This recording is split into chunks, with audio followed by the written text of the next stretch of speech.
Oui, voilà. Alors, je voudrais donc parler aux frères circassiens, aux frères banquistes, aux frères palquistes, et même aux hommes de spectacle de la rue.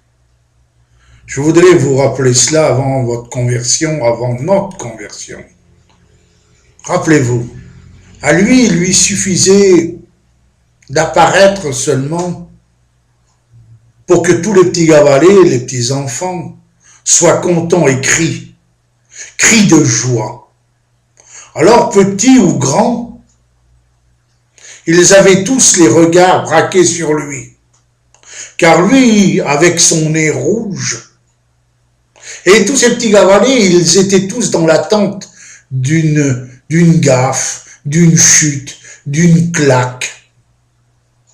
Sa présence à lui sur la piste, du début à la fin de la soirée, n'était que rire.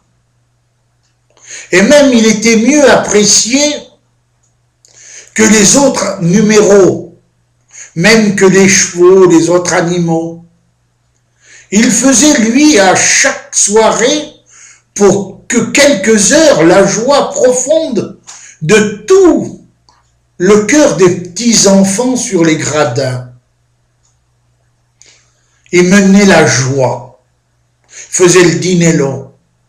Cependant, mon ami, quand le rideau de la piste se refermait sur lui, là, dans le frais et l'air frais du soir,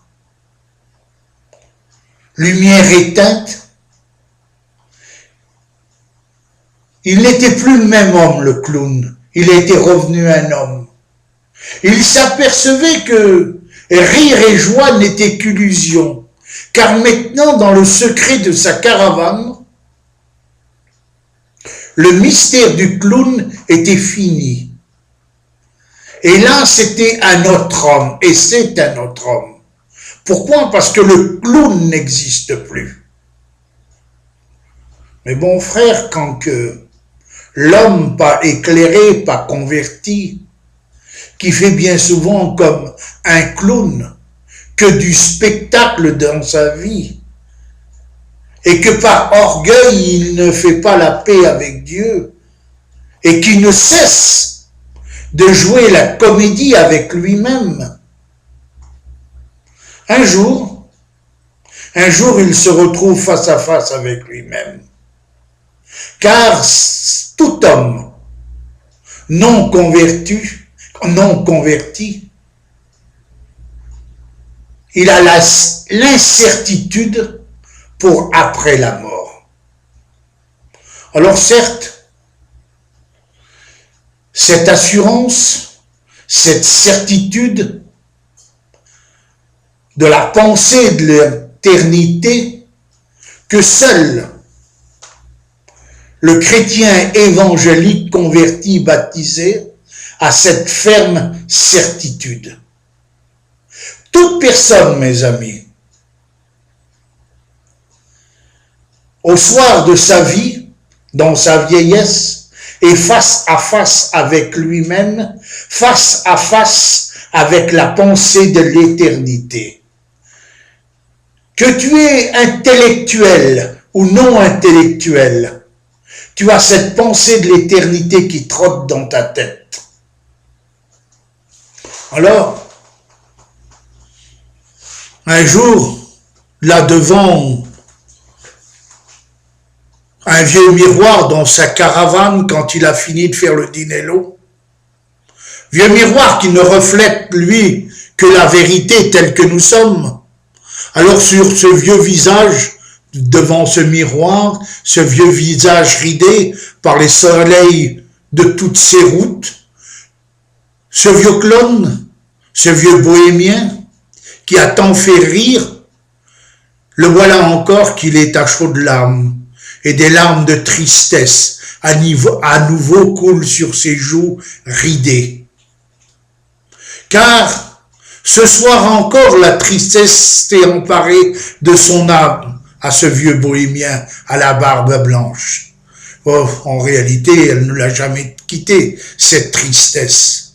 Car après le spectacle et après avoir fait le dîner-lot toute une après-midi, une soirée, le dîner-lot devant les hôtes, cet homme usé par les épreuves de sa vie d'errance, s'inquiète de savoir où que son âme va passer l'éternité. Car lui, oui, c'est vrai, qu'il a tant fait rire les autres, s'imagine, cherche, calcule où que son âme va passer l'éternité. Et là, devant ce vieux miroir, dans sa petite caravane, il est bien malheureux, et même il pleure. Pourquoi qu'il pleure? Il pleure car il sait où son corps va aller avec ses pauvres défunts, ceux qui l'ont précédé, mais il s'inquiète pour son âme. Ne t'es-tu jamais posé la question, toi mon frère, de savoir où que ton âme va passer l'éternité? As-tu la certitude? Circassien, gens de la route, mon frère, sache qu'au milieu même des rires, l'âme peut être affligée. Mais qu'est-ce que l'affaire? Et la joie peut finir en tristesse. C'est pas les hommes qui disent ça.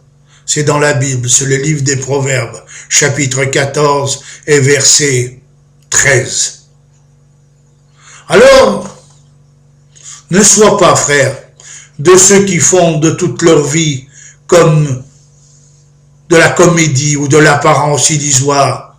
C'est vrai que dans le monde tu peux trouver certaines joies, mais s'il existe des joies qui sont que des joies artificielles, illusoires, moi je peux dire avec l'expérience de 50 années de vie chrétienne, il existe aussi une joie bien plus profonde, bien plus véritable que nous autres chrétiens évangéliques que nous avons. C'est celle de celui qui a accepté de jouer la comédie, de faire le clown, qu'il a accepté la grâce de Dieu, afin d'être réconcilié avec son Créateur, avec notre Dieu, et qu'il cesse de jouer la comédie avec soi-même. Saltimbanque, banquiste, maintenant, sachons-le, Jésus-Christ s'est approché de nous, sur notre route, et depuis il fait route avec nous, car nos yeux étaient empêchés. Ça c'est beau, c'est intelligent de le savoir. Car nos yeux étaient empêchés de reconnaître, car nos yeux n'étaient pas éclairés, pas enseignés. Maintenant, par la Bible, il a ouvert nos esprits, il nous a éclairés. Je suis obligé de lire le bout de papier là parce que je ne m'en rappelle plus.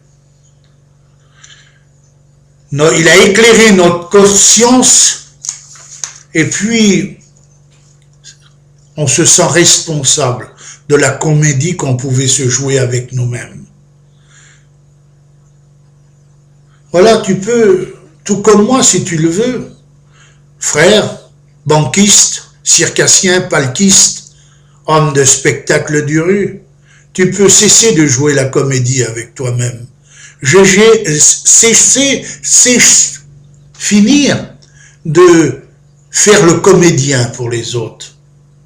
Mais à condition que notre vie ne reste pas encore voilée par le prince de ce monde, qui nous manipule comme des clowns ou des marionnettes, quand nous étions entre ses mains, pas éclairés et empêchés de reconnaître Jésus-Christ comme notre sauveur. Vous savez, la religion, frère, nous ne savions pas lire, et on ne sait pas encore beaucoup pour certains, nous faisait dire « Nous te saluons Marie, Mère de Dieu ». Marie n'a jamais été la Mère de Dieu. Elle est la mère de Jésus, elle a été la mère de Jésus, mais jamais de Dieu. Alors on n'était pas éclairés, puisque les gens de religion nous emmenaient dans des fausses routes. Alors quand que maintenant l'apôtre Paul, puisqu'on a la lecture de la Bible à notre disposition, l'apôtre Paul nous dira aussi, mais Luc dira quelque chose dans son évangile. Leurs yeux étaient empêchés de le reconnaître. Le religieux même te dira que c'est leur religion qui peut sauver ton âme. C'est de la comédie ça. Mais en réalité c'est toi, et toi seul qui peux sauver ton âme. Car c'est toi seul qui peux accepter ou que ton âme va passer l'éternité, avec Dieu ou contre Dieu.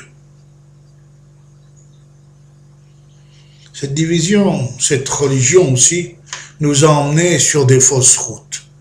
Alors, cessons, frères, cessons de jouer la comédie avec nous-mêmes, cessons d'être des clowns, arrêtons de faire de l'apparence, faisons la paix avec Jésus comme moi je l'ai fait. Et sachons que si on a des épreuves, si on a des difficultés, si on a des épreuves et faut dire la vérité, qu'on souffre, si l'on souffre sur cette terre, sachons qu'on régnera avec lui, nous qu'on aura cessé de faire les dîners-lots devant les autres. Car beaucoup d'entre nous font les dîners devant les autres pour ne pas accepter Jésus-Christ dans leur vie, dans leur famille, dans leur foyer.